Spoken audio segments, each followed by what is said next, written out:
Hello everyone, welcome back to my YouTube channel. So today I am going to share few things which I think you should know before going to college. And all these things are from my personal experience, whatever I have learned from my first year of college journey. So first, one thing that is very necessary. Never forget one thing, that what purpose you have come here. You have come here for study. And I just want to share one few things that people say college engineering जो होता है वो बिना पढ़े हो जाता है, which is basically too fake to say this. And one thing more, people say that first year में पढ़ने की ज़रूरत नहीं होती, and that is too wrong. Because हाँ, ये बात सच है कि बिना पढ़े आप सेमेस्टर पार कर सकते हो. बिना पढ़े आपका 7 CGPA आराम से आ जाता है, 7 से ऊपर. But if you really want to get a good CGPA like 8 के लिए थोड़ा बहुत, और अगर आपको सच में 9 चाहिए तो आपको पढ़ना पड़ेगा. ठीक है, बिना पढ़े 7 से ऊपर आराम से आ जाता है, 7 से ऊपर. मतलब एग्ज़ाम के आप 1 रात या 2 रात पहले से पढ़ना चालू करते हो. बट अगर आपको एक प्रॉपर अच्छी चाहिए तो आपको थोड़ा सा पहले से पढ़ना होगा. इट्स नॉट लाइक आपको स्टार्टिंग से, जैसे आप 11-12 में पढ़ते हो वैसा तो बिल्कुल भी नहीं पढ़ना पड़ता. देखो, रिगार्डलेस ऑफ 11-12 आपको यहाँ पे बहुत कम पढ़ना पड़ता है, बहुत कम इफर्ट डालना पड़ता है. बट जब आप अगर किसी और चीज़ का प्रेप कर रहे हो, जैसे बहुत लोग इंटरव्यू वगैरह सबका या फिर जॉब वगैरह इंटर्नशिप सबके लिए बहुत पहले से ही पढ़ना चालू कर देते हो. अगर आप वैसे बच्चे हो तो फिर आपको अलग से मेहनत करना पड़ेगा. और कॉलेज की पढ़ाई और इंटर्नशिप वगैरह की, या फिर अगर आप यहाँ पे कोई हैकाथॉन वगैरह में पार्टिसिपेट करते हो तो फिर आपका वो पढ़ाई एक अलग होगा. तो आपको एक टाइम निकालना पड़ेगा आपको किस चीज़ के लिए पढ़ना और कैसे पढ़ना. So this is the first thing which I want to share to you all about study, that you have to decide what you have to. And the second thing I will talk about the friend. देखो, जब आप घर से दूर एक घर बनाने आते हो तो वहाँ पे जो आपकी मेमोरीज बनती है ना, कुछ तो आपका बनता है, but max of the memories आपके दोस्तों की वजह से आपका बनता है. ठीक है, तो choose your friend very wisely. देखो, हर दोस्त आपके लाइफ में रहने के लिए नहीं आते. कुछ लोग आपके लाइफ में एक मेमोरी बनाने के लिए आते हैं, एक वंडर सा प्यारा सा मेमोरी बनाते हैं, एंड देन वो दोस्ती फिर आई विल नॉट से ख़त्म हो जाती है. But and you have such kind of perspective in your self that जो मेरे फ्रेंड है वो मेरे ही बन के रहें. तो ये वाला पर्सपेक्टिव प्लीज़ हटा देना, क्योंकि यहाँ पे मैंने कई लोगों को देखा है कि यार मेरा इससे दोस्ती हो गया तो फिर ये अपना दोस्त क्यों बना रहा है. तो ये बहुत ही एक चीप थिंकिंग आई विल से. अगर आपका, I am so sorry, but अगर आप ऐसा सोच रहे हो, क्योंकि देखो हर किसी का लाइफ अलग होता है. और प्लीज़ ये पर्सपेक्टिव मत रखो कि कि मेरे दोस्त है तो मुझसे दूर क्यों हो रहे हैं. अभी देखो, कोई दूर नहीं होता. आपका जो स्पेस होता है वो वही स्पेस होता है. तो ये फोमो वाला वर्ड मत लाओ. बहुत लोगों का यहाँ पे है. मेरी जो रूममेट है उसके फ्रेंड का एक दो है गर्ल्स जो कि उनका है ये चीज़ कि फोमो हो रहा है. तो ये सब मत लाओ. देखो, आप अपना ग्रुप बनाओ, आप अपनी enjoy your own company. Basically I will से इंजॉय योर ओन कंपनी. अगर आपको कोई नहीं मिल रहा तो खुद से प्यार करने लगो. खुद की कंपनी में इतना इन्वॉल्व हो जाओ कि आपको फ़र्क ही ना पड़े कि कोई आपके लाइफ में है या कोई आपके लाइफ में नहीं है. Just enjoy your own company. लेकिन अगर आपको फ्रेंड मिल रहे हैं जिससे आपका वाइब मैच हो रहा है, किसी के साथ इसलिए मत आओ कि मेरे पास फ्रेंड नहीं है तो मुझे फ्रेंड बनाने हैं. अगर आपका वाइब मैच हो रहा है, देखो यहाँ पे लोग का भी पर्सपेक्टिव है कि आपको अपनी बॉन्डिंग कितना नेचुरल रखना है और आपको अपनी बॉन्डिंग कैसी रखनी है. तो ये भी बहुत बड़ा एक पर्सपेक्टिव आता है. तो ये सब आपको बेसिकली यहाँ पे खुद का ही एक पूरा मैराथन आपके दिमाग में ही चलेगा. So just I want to end this phase with something that it is just that कि आप दोस्ती बनाओ, आप खुद को सर्कुलेट करो, आप खुद को सोशलाइज करो.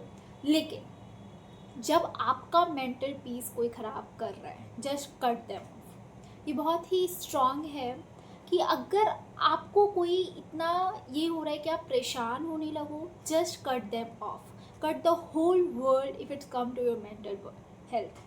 आई will say this. And one thing more, आपकी बीचिंग होगी. ये चीज़ अपने दिमाग में रखो. ये चीज़ मत सोचो यार मैं बुरी हूँ या मैं कहीं गलत हूँ. ये सब आप मत रखो. आप कोई भी हो, regardless of the gender, I will से आपकी बीचिंग होगी. आपके फ्रेंड्स ग्रुप में या फिर बाहर में आपके बारे में कोई ना कोई बात कर रहा होगा. So just ignore them. और जस्ट और अगर लोग आपको आते हैं बोलने के लिए यार मैंने आपके बारे में ऐसा ऐसा सुना, और अगर आपको लगता है कि ये सब सुनने के बाद अगर आपको प्रॉब्लम होगी, आप ओवर थिंक करोगे, तो मत सुनो. सीधा बोल दो यार it's okay, I know that all thing. या फिर अगर आप सुन के इग्नोर कर सकते हो तो ओवर थिंक इस चीज़ के बारे में मत करना, यार मेरे बारे में बातें क्यों हो रही है, बिकॉज होती है, इट्स सो नेचुरल। क्योंकि पता है जब मैं भी मतलब आ रही थी ना कॉलेज, तो मैं भी बहुत सारे लोगों की वीडियो देख के आई थी, जो सीनियर्स वगैरह थे क्या बोलते, उनका क्या एक्सपीरियंस रहा, उनका क्या जर्नी रहा। तो जब मैं भी आई थी ना, तो मैंने भी ये सारे टर्म्स सुने थे कि बीचिंग होगी, बातें होंगी आपके बारे में, आपको इग्नोर करना है और, बट यहाँ आके मैंने एक्सपीरियंस किया। So this are the this is the thing which you have to ignore. And the subject in first year, I will say the subject, तो पहला फर्स्ट ईयर में मेरा एक सी प्रोग्रामिंग था जो कि काम आया है। एंड उसके अलावा कोई भी सब्जेक्ट आपका काम नहीं आता है, बाकी सब आपका सी जी पी के लिए होता है। या फिर मैं ये बोल दूँ first year is just about the involvement and all, कि आप एडजस्ट कर जाओ, क्योंकि घर से आप पहली बार दूर आए हो। तो may be first year is so chill year, I will से इट्स सो चिल ईयर। मैंने सी जी पी वगैरह के बारे में आपको बता दिया है। सब्जेक्ट इज़ वर्कशॉप वगैरह आपका होता है स्टार्टिंग में। एंड एक सी प्रोग्रामिंग ही बेसिकली था काम का, बाकी सब ऐसे ही क्लास वगैरह था जो कि आपका ईजिली निकल जाने वाला है। एग्ज़ाम के 2-3 दिन पहले मैंने जिस तरह बताया, आप पढ़ोगे तो 7-8 आपका आ जाएगा, और उसका अगर आपको 9 चाहिए तो पहले से पढ़ लेना।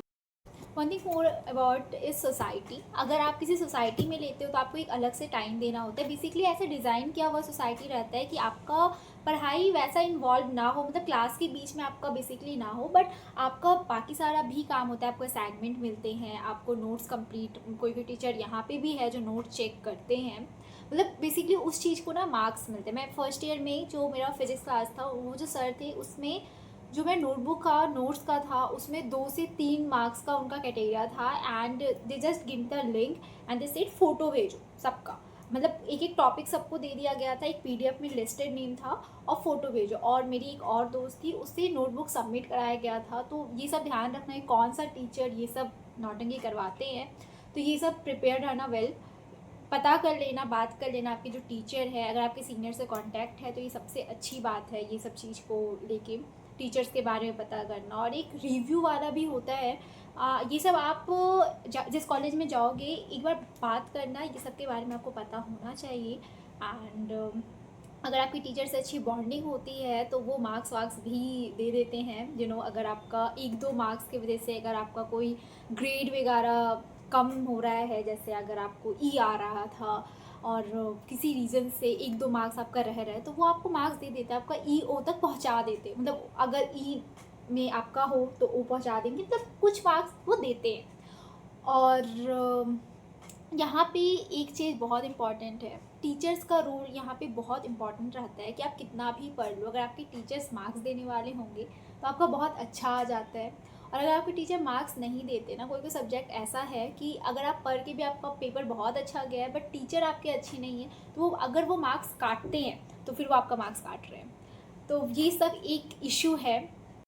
सो इफ़ यू थिंक कि आप स्टडी और सोसाइटीज़ को एक साथ मैनेज कर सकते हो, so you can involve in that also. और अगर आपकी कोई हॉबी है जैसे डांसिंग, सिंगिंग या फिर और भी, यहाँ पे बहुत सारी ही अपॉर्चुनिटी आई थिंक हर एक चीज़ की ही है जहाँ तक मैंने देखा है।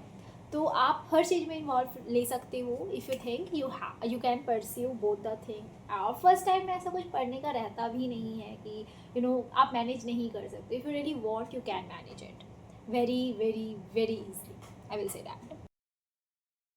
Last all the best guys, जिस भी कॉलेज में जा रहे हो अपने आप पे कॉन्फिडेंस रखना, सब इजली हो जाता है। इज़ नथिंग लाइक होम सिक मत होना, मतलब ये होने वाली चीज़ तो नहीं है, मतलब जिसको होता है वो होता ही है, आई विल से। बट ठीक है, अपने आप को एक मोमेंट पे रखना, एक कॉन्फिडेंस में रखना, आप अपना एक बाउंड्री रखना कि इससे ज़्यादा कोई आपको नहीं कर सकता। क्योंकि आपको एक बनानी पड़ती है, एक अपनी पर्सनालिटी, एक अपनी आइडेंटिटी। समय के साथ हो जाता है वो खुद ही, आप या देखो दो चीज़ होता है, या तो आपको खुद ही आप वो चीज़ इवॉल्व कर लो, तो फिर समय आपको सिखाता ही है। तो एक बाउंड्री रखना कि जो चीज़ आपको पसंद नहीं है स्ट्रिक्टली से नो, अगर आपको नहीं जाना है स्ट्रिक्टली से नो, जो चीज़ आपको नहीं करना है वो चीज़ आपको नहीं करना है। पीयर प्रेशर वगैरह पे मत आना, बुली वगैरह तो अब नहीं होता है, थैंक गॉड। तो ये सब का इशू तो नहीं आने वाला है। So just all the best for your journey, जिस भी कॉलेज में जा रहे हो अच्छा करना। बाय।